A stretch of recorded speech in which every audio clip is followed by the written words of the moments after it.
Assalamualaikum warahmatullahi wabarakatuh. Waalaikumsalam warahmatullahi wabarakatuh. Selamat siang semuanya. Siap. Terima kasih buat teman-teman yang sudah menyempatkan hadir di sini. Saya sebagai moderator izin memperkenalkan diri. Nama saya Putri Preutami, ujung NIM 3659. Jadi di sini kita tuh mau membahas mengenai kebijakan sekolah inklusi yang belum didukung koordinasi profesional. Jadi di sini tuh ada 3 pertanyaan yang ingin saya tanyakan. Yang pertama, apa itu kebijakan sekolah inklusi? Dan yang kedua, apa alasan mengapa koordinasi profesional belum sepenuhnya didukung di kebijakan sekolah inklusi? Dan yang terakhir, hal apa saja yang perlu diperhatikan dalam koordinasi profesional di kebijakan inklusi? Sebelumnya biar enak kita perkenalkan diri dulu. Dimulai dari Saudara Dira. Perkenalkan, nama saya Dira Permatasari, ujung NIM 3665. Selanjutnya. Perkenalkan, nama saya Tria Asmara, ujung NIM 3642. Perkenalkan, nama saya Yang Adiska, ujung NIM 676. Perkenalkan, nama saya Teddy Anggara, NIM 2022-143-651. Jadi sebelum dimulai diskusinya, di sini kita santai aja ya. Tetapi ada beberapa peraturan, yaitu peraturan pertama dari moderator. Saya memberi pertanyaan, baru kalian menjawab pertanyaan, tapi tidak dengan cara rebutan. Dan yang kedua, selanjutnya dengan jangan menjatuhkan pendapat orang lain, hargai satu sama lain. Sekarang kita mulai aja ya. Pertanyaan pertama. Pertanyaannya yaitu, apa kebijakan sekolah inklusi?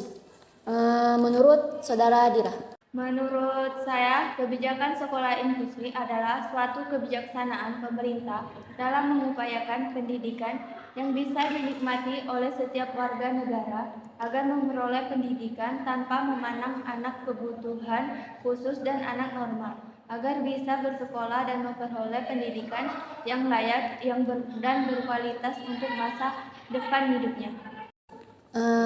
Menurut Saudara Tria bagaimana? Menurut saya, kebijakan sekolah inklusi sebagai sistem layanan pendidikan yang mengikutsertakan anak berkebutuhan khusus belajar sesama anak sebayanya di sekolah reguler yang terdekat dengan tempat tinggal. Jadi kalau menurut Saudara Yaya? Kalau menurut saya, kebijakan sekolah inklusi ini adalah serangkaian langkah dan prinsip yang diadopsi oleh sebuah sekolah untuk menciptakan lingkungan pendidikan yang inklusif bagi semua siswa, tanpa memandang perbedaan mereka. Kebijakan ini juga itu bertujuan untuk memastikan bahwa semua siswa memiliki akses yang adil dan kesempatan yang tidak setara untuk mendapatkan pendidikan yang berkualitas. Dan yang terakhir, bagaimana menurut pendapat Saudara Teddy? Menurut saya, pendidikan inklusif adalah sistem penyelenggaraan pendidikan yang memberikan kesempatan kepada sesama peserta didik yang memiliki kelainan dan memiliki potensi kecerdasan dan latar belakang istimewa untuk mengikuti pendidikan atau pembelajaran dalam lingkungan pendidikan secara bersama-sama dengan peserta didik pada umumnya. Baik, jadi di sini saya bisa menyimpulkan kesimpulannya. Jadi kebijakan sekolah inklusi itu adalah suatu kebijakan pemerintah untuk mengupayakan pendidikan yang bisa dinikmati oleh semua siswa tanpa memandang perbedaan mereka. Dan sekarang kita lanjut pertanyaan yang kedua. Apa sih alasan mengapa koordinasi profesional belum sepenuhnya didukung di kebijakan sekolah inklusi? Menurut pendapat Saudari Dira. Menurut pendapat saya, alasannya karena kurangnya pemahaman dan kesadaran. Maksudnya, dari kekurangan pemahaman dan kesadaran ini yang memadai tentang pentingnya koordinasi profesional di sekolah inklusi. Beberapa orang mungkin belum mengenai manfaat kolaborasi antara guru reguler, guru khusus, dan profesional lainnya untuk memberikan dukungan yang holistik kepada siswa dengan kebutuhan khusus. Selanjutnya, bagaimana sih menurut Saudari Tria?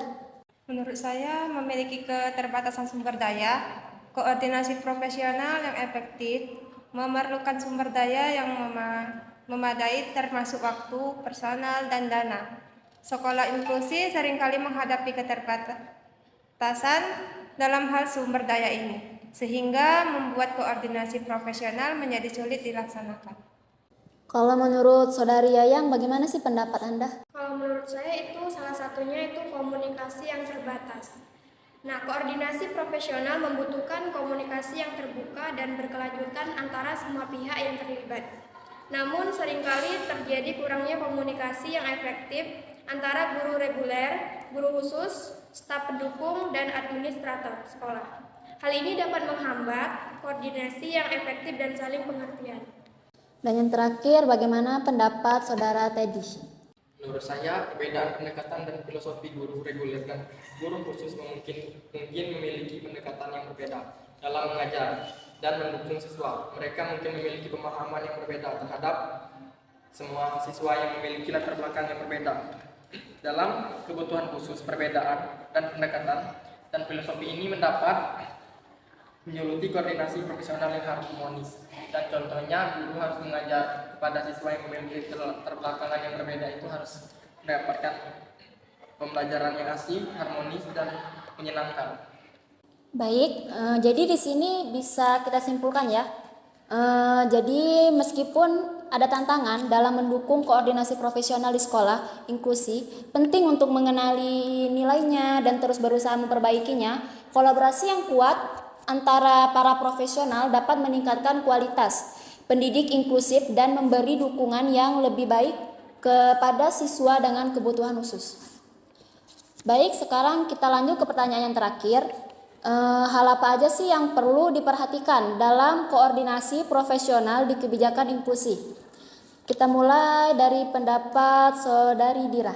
Menurut saya di sini, hal yang perlu diperhatikan yaitu pelatihan guru. Yang dimaksud pelatihan guru ini adalah kunci dalam implementasi kebijakan inklusif.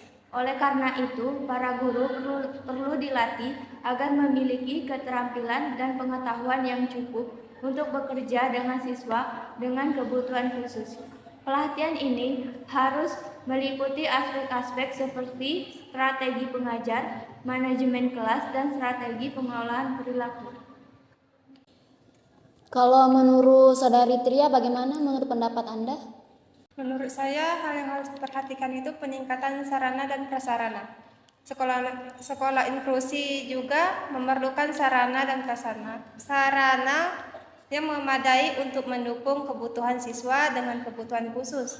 Hal ini dapat meliputi aksesibilitas seperti lift dan ramp, fasilitas toilet yang sesuai dengan kebutuhan khusus, dan lain sebagainya. Kalau menurut Saudari Yayang? Kalau menurut saya itu salah satunya kolaborasi antara guru dan tenaga ahli. Nah, untuk mendukung kebutuhan siswa dengan kebutuhan khusus, diperlukan kolaborasi antara guru dan tenaga ahli seperti psikolog, terapis fisik, terapis bicara. Kolaborasi ini harus dilakukan secara terus-menerus untuk memastikan bahwa siswa dengan kebutuhan khusus mendapatkan dukungan yang memadai. Baik, bagaimana kalau menurut pendapat Saudara Teddy? Menurut saya, sekolah inklusi juga harus melakukan pemantauan dan evaluasi terus-menerus untuk memastikan bahwa kebijakan inklusi berjalan dengan baik dan sesuai dengan tujuan. Yang diinginkan, evaluasi ini meliputi aspek-aspek yang berbeda kepada semua kinerja siswa dengan kepuasan orang tua dan keberhasilan implementasi kebijakan inklusi. Baik, jadi kita ambil kesimpulannya yaitu dengan dukungan koordinasi profesional yang baik, kebijakan inklusi juga dapat diimplementasikan dengan baik dan menciptakan lingkungan belajar yang inklusif bagi semua siswa. Jadi di sini saya ingin mengucapkan terima kasih buat teman-teman untuk sarannya, kritikannya, dan tanggapannya. Terima kasih juga buat teman-teman sudah hadir, yang sudah menyempatkan waktunya untuk hadir di diskusi ini. Maaf mengganggu waktu teman-teman semuanya. Dari saya moderator, mohon maaf jika saya ada salah kata. Saya tutup diskusi ini dengan mengucapkan terima kasih. Wassalamualaikum warahmatullahi wabarakatuh. Waalaikumsalam warahmatullahi wabarakatuh.